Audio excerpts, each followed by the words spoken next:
बिस्मिल्लाहिर्रहमानिर्रहीम। अस्सलाम वालेकुम प्यारे बच्चों, कैसे हैं आप लोग। उम्मीद है आप सब ठीक होंगे। आज के इस लेक्चर में हम लेटेंट हीट ऑफ फ्यूजन के बारे में पढ़ेंगे। चलिए शुरू करते हैं।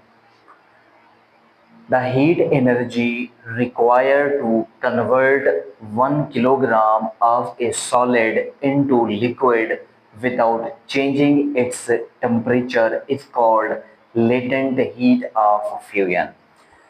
इससे पहले हम चेंज ऑफ स्टेट में और लेटेंट हीट में ये बात सीख चुके हैं कि हम एक सब्सटेंस को उसका टेम्परेचर तब्दील किए बगैर एक चीज़ से दूसरी चीज़ में कन्वर्ट कर सकते हैं, एक हालत से दूसरी हालत में तब्दील कर सकते हैं।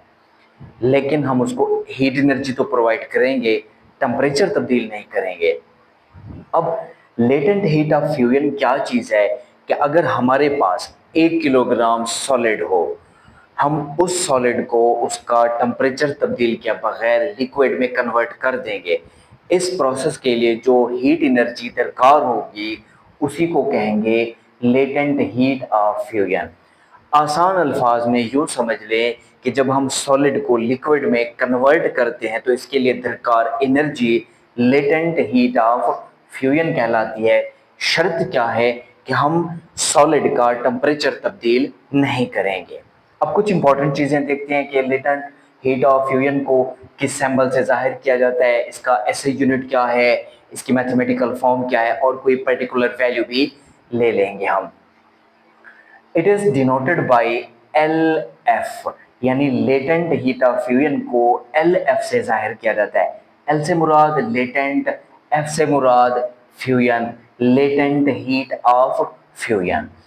SI unit of latent heat of fusion is joule per kilogram. ठीक हो गया बच्चे, आई होप आप लोग को यहाँ तक समझ आ गया होगा। उसके बाद अब देखते हैं हम formula, mathematical form of latent heat of fusion. L F is equal to Q over M, और Q is equal to MLF. Here LF is the latent heat of fusion, Q is the heat energy, and M is the mass of the solid that can be converted into liquid।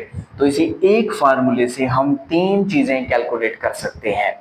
Latent heat of fusion को भी calculate कर सकते हैं, heat energy को भी calculate कर सकते हैं, और मैस भी फाइंड आउट कर सकते हैं।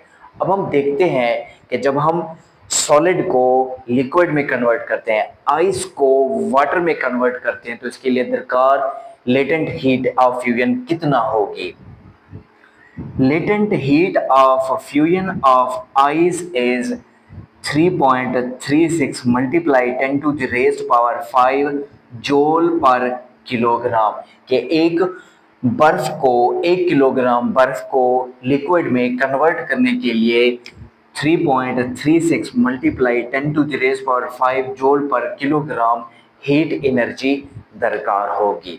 आई होप आप लोगों को ये आज का टॉपिक अच्छी तरह क्लियर हो गया होगा। फिर भी अगर कोई डाउट है, कोई क्वेश्चन है, तो कमेंट में ज़रूर पूछिएगा।